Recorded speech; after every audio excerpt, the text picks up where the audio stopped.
ঘন্টার পর ঘন্টা ফেসবুকে বা হোয়াটসঅ্যাপে কথা বলাটাকে প্রেম বলে। আপনার প্রেমিকা যদি রোজ নিয়ম করে 4 থেকে 5 ঘন্টা আপনার সঙ্গে ফেসবুকে বা হোয়াটসঅ্যাপে কথা বলতে চায়, তাহলে সে আপনার সঙ্গে প্রেম করছে না, সে আপনার ক্যারিয়ার নষ্ট করছে। বিশ্বাস করুন, এই মেয়েটাই কয়েক বছর পর আপনার ক্যারিয়ারের দোহাই দিয়ে বাবার পছন্দ করা ছেলের সঙ্গে বিয়ে করবে। গভীর রাতে আপনার প্রেমিকা যদি আপনার কাছে আইসক্রিম খাওয়ার আবদার করে, আপনিও বোকার মতো দৌড়ে গিয়ে তাকে আইসক্রিম কিনে দিয়ে আসেন, বিশ্বাস করুন, সে আপনার সঙ্গে প্রেম করছে না, ঢং করছে। ঢং করা আর প্রেম করা এক জিনিস নয়।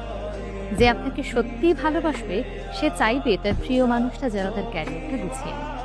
সত্যিকারের ভালোবাসলে সে কখনোই ঘন্টার পর ঘন্টা আপনার সময় নষ্ট করবে না, বরং আপনার ক্যারিয়ারটা গুছিয়ে নেওয়ার জন্য আপনাকে সময় দেবে। জীবনটা কোনো হিন্দি সিনেমা নয়। আপনিও শাহরুখ খান নন, আপনার প্রেমিকাও কাজল নন।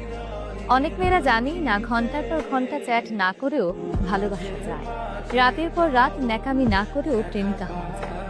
পিতা সত্য হলো, সবাই কিন্তু প্রেমিকা হওয়ার যোগ্যতা রাখে না। সেই মেয়েটাই আপনার প্রেমিকা হওয়ার যোগ্যতা রাখে যে আপনার ক্যারিয়ারের কথা চিন্তা করে, যে আপনার সুবিধা বোঝে, অসুবিধা বোঝে, আপনার বিপদের সময় আপনার পাশে দেয়, দেয়ালে পিঠ থেকে গেলে যে সাহায্যের হাত বাড়িয়ে দেয়। মূলত এই মেয়েগুলোই আপনার প্রেমিকা হওয়ার যোগ্যতা রাখে। তাই ভালোবাসার নামে অকারণে সময় নষ্ট না করে নিজের ক্যারিয়ারের দিকে ফোকাস করুন এবং এমন মানুষকে জীবনসঙ্গী হিসেবে বেছে নিন যে আপনার ক্যারিয়ার গোছাতে আপনাকে সাহায্য করবে।